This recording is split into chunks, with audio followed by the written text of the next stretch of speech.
InuYasha.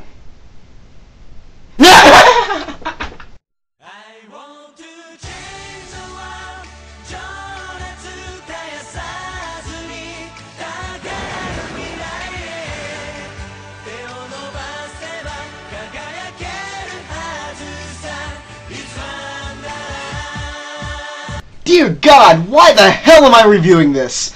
Oh please, oh merciful heavens, please strike me down before I have to talk about this endless shoujo nightmare.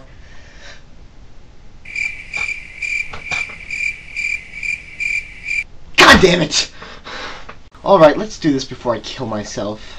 Despite what I just said, InuYasha isn't really shoujo. It's a shonen manga and anime series created by Rumiko Takahashi, which tells the story of a young girl named Kagome, who travels back in time to feudal-era Japan in order to pine over a half-demon boy named InuYasha. And it lasts for 195 episodes.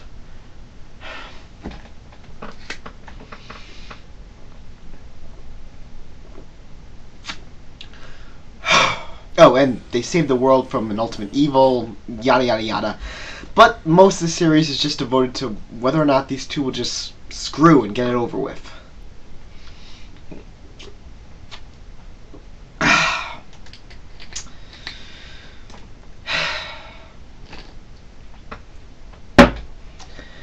And now for the plot. Kagome is just a normal high school girl whose grandfather runs a Shinto shrine. One day she falls down a sacred well and ends up 500 years back in time. She finds out that she's a reincarnation of the priestess Kikyo, who sealed away the half-demon InuYasha before her death, and was cremated along with the Jewel of Four Souls, a powerful gem that can even grant wishes. However, the jewel has been reborn in Kagome's body, and now every demon in Japan wants to get their grubby little hands, claws, or whatever's on it. When a centipede demon attacks, Kagome releases InuYasha from his slumber in order to kill the demon. But when he decides to take the jewel for himself, the priestess Kaede places a magical rosary on him, allowing Kagome to subdue him whenever she wants. Sit, boy! Gayest poning ever. As more demons attack, the jewel eventually shatters, and the shards scatter all across feudal Japan. InuYasha and Kagome have to collect the shards and restore the jewel before humans and demons use their power for evil, or just something like that. I don't know. To be honest, you can take all 195 episodes of the show and basically summarize it like so. InuYasha! Kagome! InuYasha! Kagome! Oh, InuYasha! Kagome! InuYasha! Kagome! InuYasha! Kagome! InuYasha! Kagome! Kagome! InuYasha! InuYasha! Kagome! InuYasha! Kagome! InuYasha! Kagome! InuYasha! Kagome! InuYasha! Along the way, they seek out a group of allies to help them in their quest. There's the cute young fox demon Shippo, who's determined to become a powerful warrior like his father. The lecherous monk Moroku, I want you to have my children. who seeks a cure for his wind tunnel, basically a mini black hole in the palm of his hand that will one day swallow him whole. And his demon slayer love interest Sango, and her companion Kilala, who seek vengeance for the death of Sango's family and their tribe. You think you got all that? Well, get ready, because we've only scratched the surface.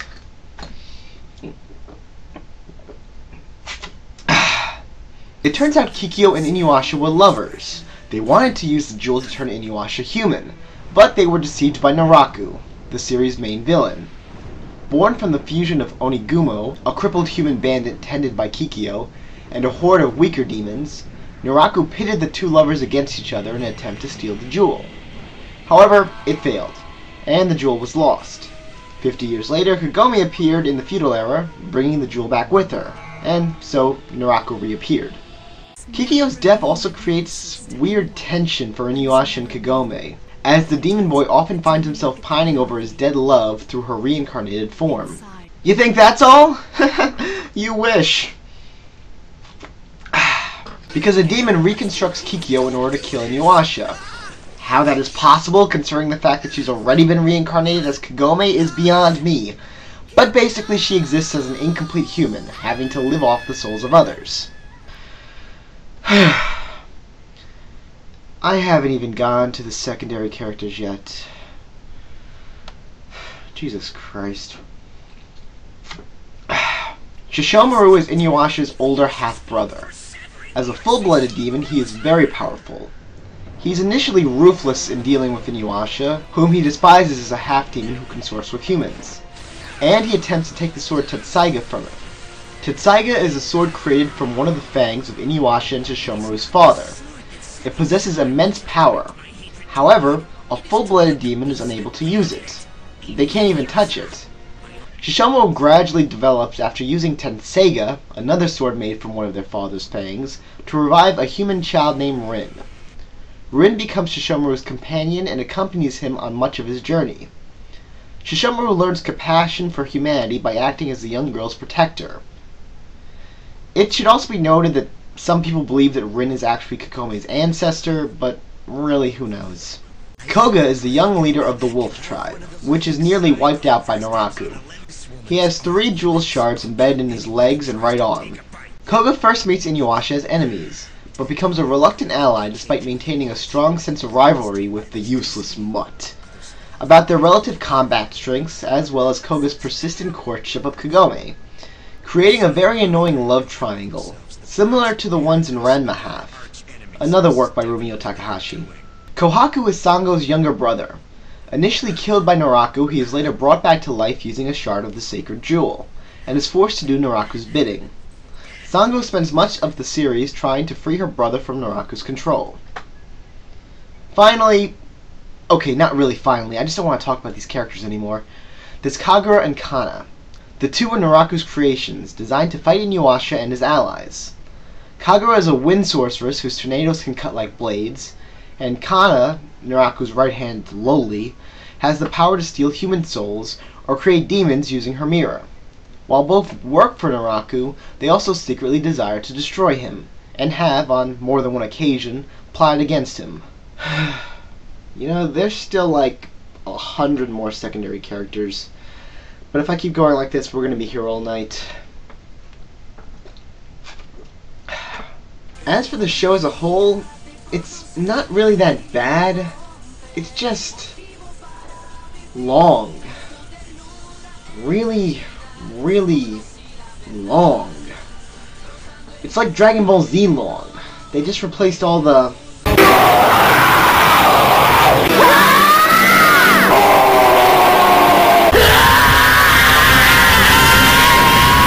with InuYasha! Kagome! InuYasha! Kagome! InuYasha! Kagome! InuYasha! Kagome! InuYasha! Kagome! I'll stop showing that now. The series was distributed in the US by Viz Media and was dubbed by the Canadian company Ocean Group. It aired, and believe it or not, still airs on Cartoon Network's Adult Swim. I'm not going to spoil how the series ends, but basically it ends like any other fairy tale would end. They all live happily ever after. The original series was 167 episodes, but they ran out of stories to tell from the manga.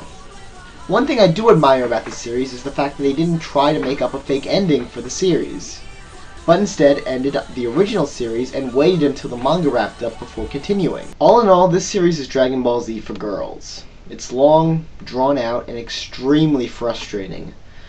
But fangirls will keep watching because it has cute male protagonists and love triangles. Plus, whatever their yaoi-ridden brains can conjure together with a little help from Rule 34.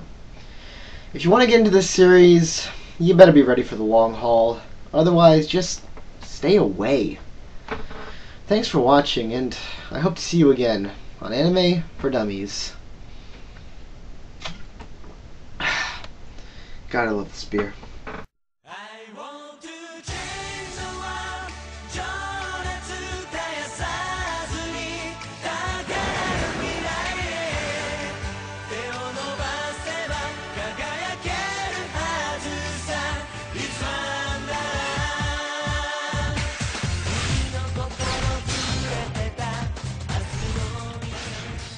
InuYasha! Kagome! InuYasha! Kagome! InuYasha!